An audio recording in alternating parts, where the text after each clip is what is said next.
Some of history's greatest minds, thinkers, philosophers, writers, historians, generals, emperors. Many of them argued endlessly with their contemporaries over the topics that concerned the people of that time or place. In fact, one of the gems of the Western tradition is the Platonic dialogue, a genre of literature developed by Plato and Xenophon. Platonic dialogues were written by a single author, but they allowed the writer to form long arguments and counter-arguments by speaking through different characters with differing opinions on a given topic. As the characters argued, the truth would eventually be revealed, thereby proving whatever point the author was trying to make. Early dialogues often featured Socrates as a character, debating with some other person to discover more about their point of view. And can you really think of a better protagonist? I certainly can't. I mean, he's the most inquisitive man maybe ever. And though this tradition began 2,300 years ago, the Platonic dialogue format proved extremely useful over the centuries and continues to play a role in philosophical discussion today. Some famous dialogues from history include De Republica by Cicero, The Consolation of Philosophy by Boethius, featuring lady philosophy rather than Socrates as a character, Three Dialogues between Hylas and Philonous by George Berkeley, David Hume's Dialogues Concerning Natural Religion, and Life and How to Survive It by psychologist Robin Skinner and comedian John Cleese of Monty Python fame. Now ask yourself this, and please be honest. Do you think the average high school student could write a convincing scene in which two characters with differing views calmly discuss a topic and come to a rational conclusion about it? Could the average adult even do it? Odds are no, probably not. Why is that? It is pretty clear that most Americans do not know how to debate logically, and you can't really blame them. They were never taught how. Unlike back in the day, logic and rhetoric are not taught in public schools nor in most private schools. Logic is the science that deals with the principles and criteria of validity of inference and demonstration, the science of the formal principles of reasoning. Rhetoric is the study of writing or speaking as a means of communication or persuasion. Neither are taught in our modern education system. So what went wrong? Education from the ancient Romans to the Enlightenment was pretty much unchanged. We call it now classical education. It focused on the trivium, which is grammar, logic, and rhetoric, in that order. Grammar teaches raw facts. Logic teaches understanding of facts and how to form basic arguments. And rhetoric teaches effective presentation of arguments. Each respectively corresponds to elementary, middle, and high school. This makes sense. Young children love to tell you all the facts they learned. Middle schoolers love to argue, and high schoolers seek wisdom and the big picture. Hence why so many kids these days become social justice warriors or libertarians in high school, like some of us. We should cover classical education in a future episode, don't you think? I think we certainly should, and I think a great place to start would be with your great books reading list, which you have said is basically a substitute for a classical education, right? It's a substitute for the high school level. Oh, okay. It's not usually started until high school age. But it's certainly more than what high schoolers today are getting. Yeah. Realistically, you should be taught logic and grammar beforehand.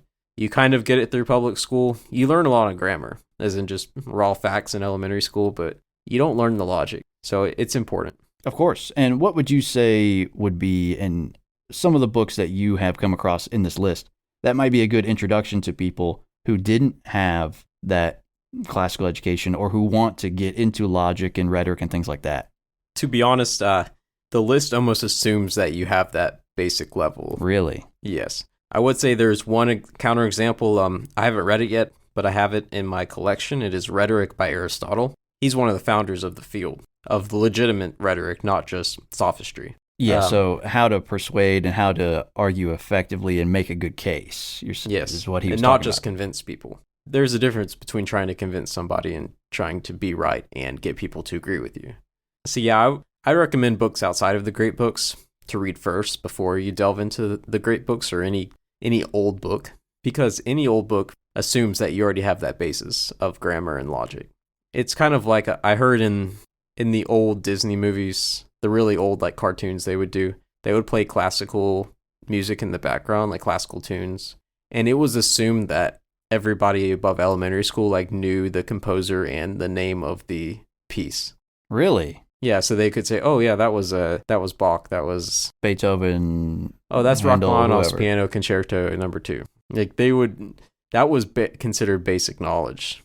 back then, like a century ago. I can't even imagine a modern elementary schooler, middle schooler, even a high schooler who didn't have any music education, even some that do, that were in band or whatever. I can't imagine them just being able to go back and watch a cartoon and be like, oh yeah, I know what that is. I never learned that, and I took 7 years of band. Wow. Yeah, the standard back then for what was considered common knowledge and what you were supposed to learn in school, way higher than it is. I mean, it's just miles and miles above what we have today, which is sad.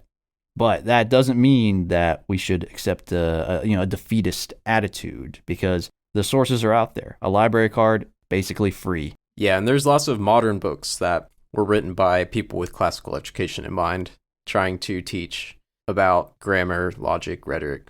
There's lots of classical education resources out there. A lot of them are geared toward homeschooling, but still, you can find them. They're not inaccessible. And maybe one day we will compile a short video listing some of them. So look out for that. I think that'd be a helpful resource. And also maybe a video on homeschooling. Returning to our own times, people are ignorant of basic facts. Just watch one of Jay Leno's geography quizzes with strangers, or anything with the on-the-street interview type of format. They can't form a basic argument without resorting to name-calling and emotionalism, and they lack wisdom. This matters. Without logical debate, the only way to solve disagreements is through force. That's what we're seeing today with the woke politics and the new right. As we mentioned earlier, words are considered literal violence to many on the left today. Debate may make you uncomfortable, but it is better to get in a debate with a rival than a knife fight. Just saying. Also, we can never know the truth without logic as our guide. Now, do you think that the right is still capable of debate, even if it's only among other members on the right or with libertarians? And is the left capable of debate among their members?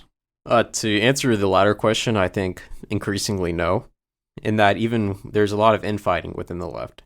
Like you got the AOC people against like the more establishment, and they don't often resort to logic and argumentation. It's just screaming matches and accusations and doxing and swatting. You do see a lot of that, and you don't really see them challenging each other even to debates. Like, hey, come on my podcast, let's debate.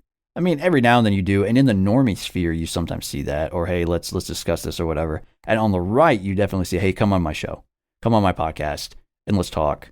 Let's meet somewhere, or I'll go on your show. Let's do this.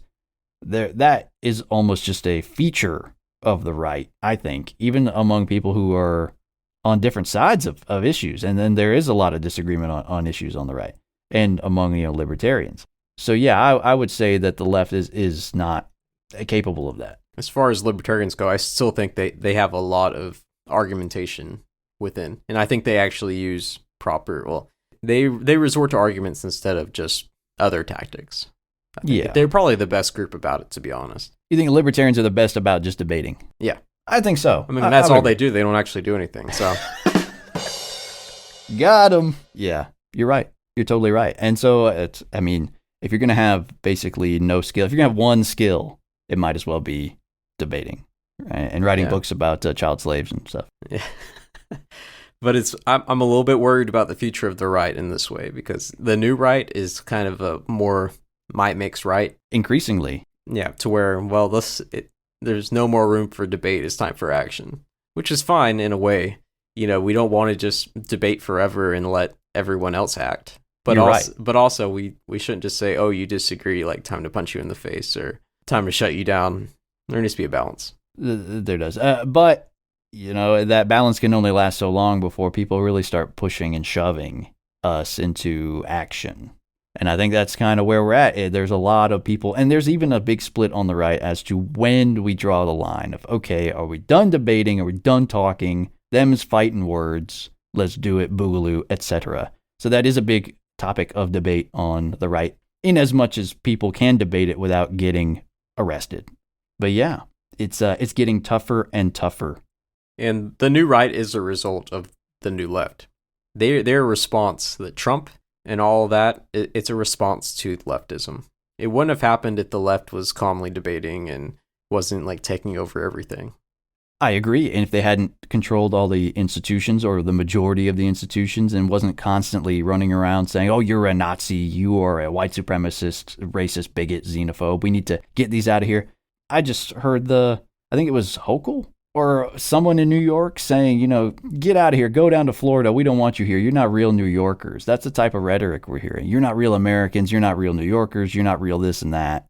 If you believe in Trump or you believe in X, Y, Z, if you don't fit into the very narrow woke ideology, you're not part of our group. It's so exclusionary, and the rhetoric behind it is just so nasty. It's no wonder you've got people on the new right who are assuming a more authoritative stance.